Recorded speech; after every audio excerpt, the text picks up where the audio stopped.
premier à avoir popularisé le saut en rouleau dorsal. En 1968, Dick Fosbury éblouit le public des Jeux Olympiques de Mexico en se retournant au moment de sa prise d'appui.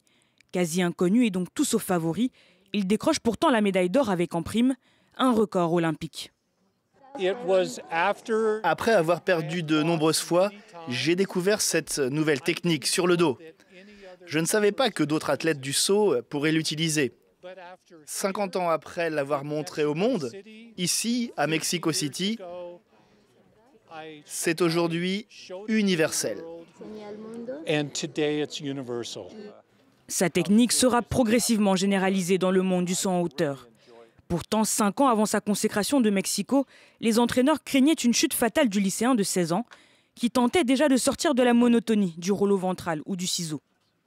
Sa technique du saut en rouleau dorsal lui permettra de franchir tour à tour les barres d'1,76 m, d'1,82 m et enfin 2,24 m, à une époque où l'on n'utilise pas encore de mousse en caoutchouc pour amortir la retombée des athlètes. Notre environnement change. Les installations sont plus sûres aujourd'hui. Nous inventons de nouveaux jeux. On ajoute de nouveaux sports. Tout cela reste moderne. Persévérant, inventif et créatif, la légende du Fosbury Flop se décrivait pourtant comme l'un des pires sauteurs en hauteur de l'État. Désormais, son vol d'oiseau planera à jamais sur l'athlétisme.